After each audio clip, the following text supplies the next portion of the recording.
କରୁଛ? କଣ କରୁଥିଲ? ତମର ତ ଜମା କାମ ସରିବନି। ଆମ ଘର କାମରେ କିଏ କରିବ? ନା ପୁଅ ଯେତେ ପଚାରିଲେ କାମ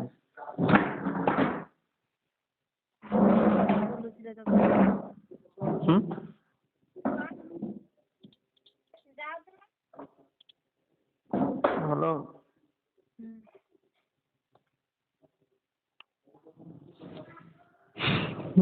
ଗାଧେଇ ସାରିଲଣି?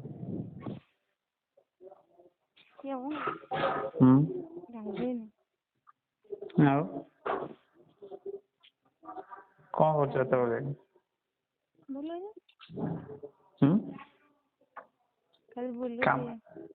କାମ ସରିନି ନା?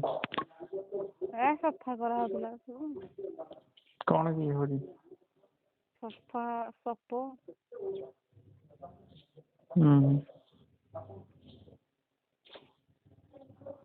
ଧୋଇ ଧୁଆକିରି ସବୁ ଚିକଣିକି ରଖୁଥିବ ଆଉ।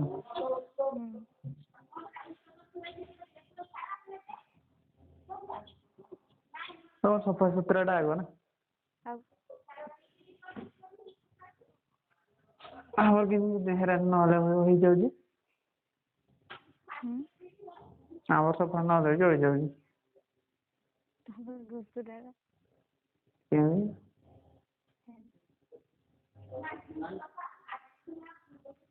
କୋଉଠି ଦୋକାନରେ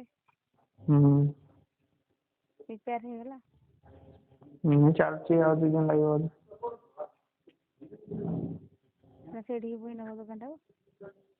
ସେଇଟା ଇଲେକ୍ଟ୍ରିକାଲ କରିବା।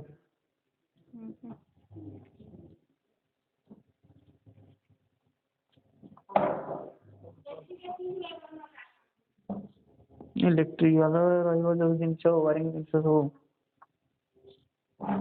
LED ଲାଇଟ୍ ର ଆହୁରି ବଢିବାକୁ ପଡିବ। ଅଲଗା ସବୁ ଲାଇଟ୍ ଅଲଗା LED ରହିବ ସବୁ।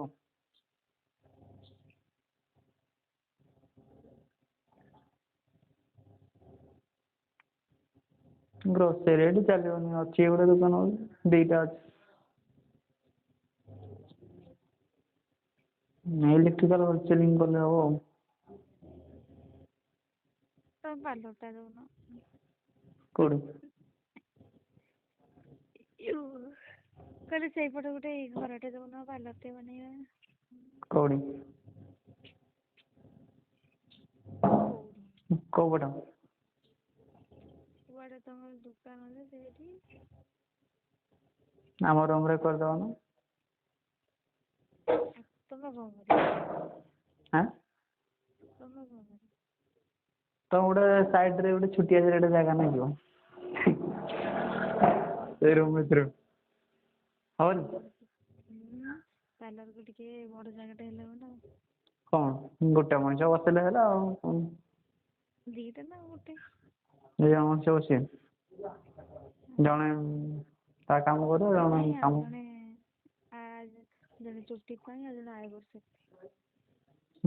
ଗୋଟେ ଚେୟାରରେ ହବନି, କାରଣ କିଏ ପାର୍ଲର ଦେଲା ମାନେ ଗୋଟେ ଫାଷ୍ଟ ତ ଜାଣିନଥିବେ, ଜାଣି ସାରିଲା ପରେ କିଏ ଚୁଟି, କିଏ ଆଖି, କିଏ ନାକ ଚୁଟି, କିଏ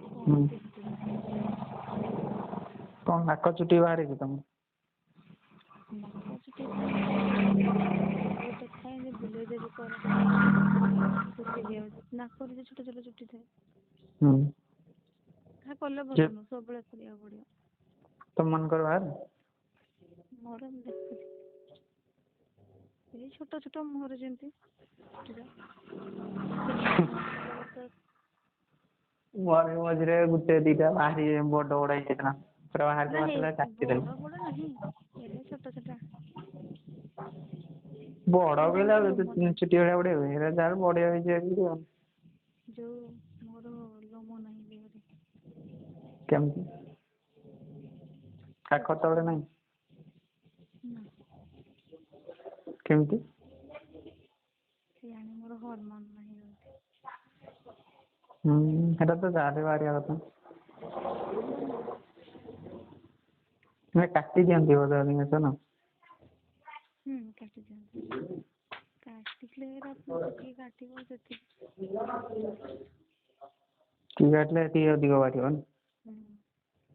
ଯୋଉଠି ବିଟ୍ ମାର ଯାହା ମାର, ଆରେ ବଡ଼ିଟାକୁ ତମେ ଆଗ ଇଏ ସବୁ ଗାଣ୍ଡି ମୁଣ୍ଡ କରିବ ନା ଘର କାମ କରିବ ନା କ'ଣ କୋଉଟାକୁ କରିବ? ସେଇ ଟଙ୍କା ହେଲେ କ'ଣ ଆଉ ଥରେ କରିଦେଇଥିବ ଟଙ୍କା ଅଛି ବୋଲି ଆଉ ଥରେ କିଟା ଟଙ୍କା ଖର୍ଚ୍ଚ ସେଦିନରୁ ଟଙ୍କା ଖର୍ଚ୍ଚ କରୁଛୁ କାଟିବାକୁ। ତମେ ମାଇ ଗୋଟେ ପାର୍ଲର ଧରିକି ଯାଅ ତାପରେ ସେଠି କାଟି ଦିଅନ୍ତିନି କିରା? ସେଇଠି ସବୁ କରିବ। ସବୁ କାଟିଦେବି। ମତେ ତମେ 6,000 ଟଙ୍କା ଦବ ପାର୍ଲରରେ ବଡ଼ିଟା ପୁରା ୱାଶ୍ କରିକି ଆଣିବି। କାମ ଘରେ କରିଦଉନ 1,000 ଟଙ୍କାରେ 500 ଟଙ୍କାରେ ହେଇଯିବ। 500 ଟଙ୍କା 6,000 କାହିଁ ବେକାରେ ଲସ୍ କରିବ। 2,500 ହେଇଯିବ। ଆଉ ମୋଠୁ ଜେରକ୍ସ କରିନେବ। ହଁ।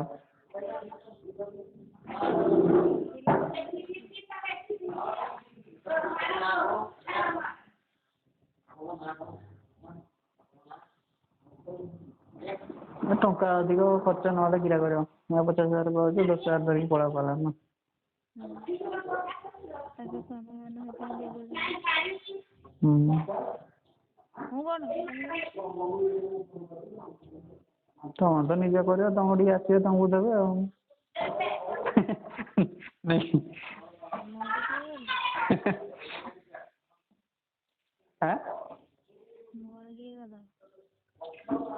ତମକୁ ନେଇକି ଯିବା ତମକୁ ନିଜେ ନିଜେ ହେଇଯିବ।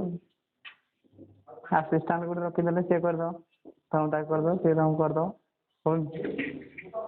ଦୋକାନଟା ଦେଲେ କିଛି ନାହିଁ ହେବେ ଫାଷ୍ଟ ତ କୋଉ ଦୋକାନରେ ଆଉ ଫାଷ୍ଟ ତାପରେ ଜାଣିଲାଠୁ ସମସ୍ତେ ଅଧିକ ଖର୍ଚ୍ଚ ପଡ଼ିବନି ପାର୍ଲରରେ, ଖାଲି ଘରର ଡିଜାଇନଟା ଟିକେ ଅଧିକ ପଡ଼ିବ। କିନ୍ତୁ ଫାଷ୍ଟ କେତେ ଇନଭେଷ୍ଟ କରିବାକୁ ପଡ଼ିବ? ଏମିତି ମୁଁ ଏଇ ଯୋଉ ଏବେ ଗୋଟେ କପଡ଼ାହାଟରେ ଜଣେ ବେଙ୍ଗୁନାନୀ ବୋଲି ଦେଇଛନ୍ତି ପାଠପଢ଼ାରୁ ହେଲା, ତାର 2,20,000 ଲାଗିଲା ଖାଲି। ସରି 1,20,000। ଘରଟା କରିଲେ କି କଲେ ଅଧିକ ପଡ଼ିବ, ରୁମ୍ ନେଇକି କଲେ କମ ପଡ଼ିବ ଆଉ।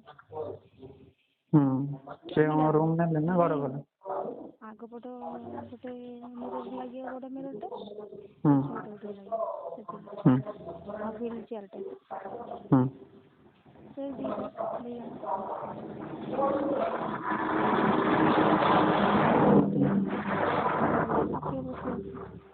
ସିଟ୍ ପରିକା ଲମ୍ବାଟେ ଆଉ ତାର ସ୍କ୍ରିନ୍ ଗୁଡ଼ାକ, ତାପରେ ତାର ଲଗେଇବା ଜିନିଷ ଯାହା ସେଇଗୁଡ଼ାକ ଖାଲି ସରିବ। ମାନେ ରୁମ୍ ଡିଜାଇନରଟା ଖାଲି ସେତିକି, ଚାହିଁଲେ ତାପରେ ସେଇ ପଇସାରୁ ତମେ ସଜାଡ଼ିବ ନା।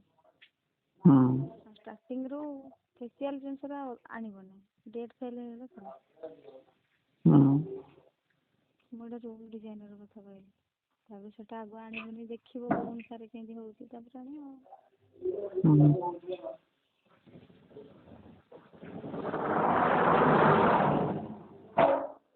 ଷ୍ଟାର୍ଟିଂରେ ବେଶୀ ରେଟ୍ ନବନି।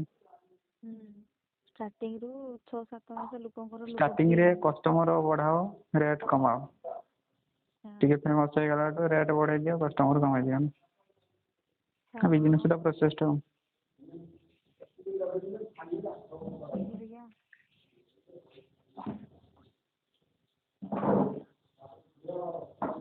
ମୋର ରେଟ୍ରେ ମତଲବ ନାହିଁ। କଣ ରେଟ୍ ମତଲବ ନାହିଁ? ସେତିକିରେ ମୋର ମତଲବ ନାହିଁ। ମୋ କହିବା କଥା କ'ଣ, ଲୋକଙ୍କ ସହ ଆମେ ମିଶୁ, ଲୋକ ଆସନ୍ତୁ, ଭଲ ଆସନ୍ତୁ 6-7 ମାସ ଖଣ୍ଡେ ତାଙ୍କ ସହିତ ପୁରା ଅଧିକରୁ ଅଧିକ ଲୋକ ଜାଣନ୍ତୁ।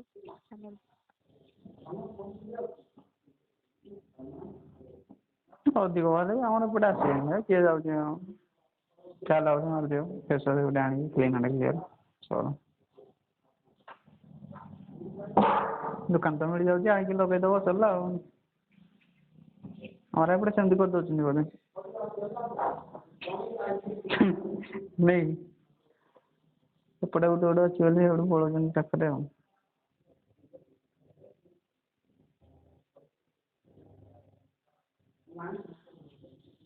ଚାଲିବ ହବ ଏପଟେ ବି ଆଉ ଧୀରେ ଧୀରେ ଆଉ। ନାଇଁ ଏତେ ବେଳୁ କଣ ଗାଧଉନ? ହେଇ ବସିଲା ଲାଗି ସେ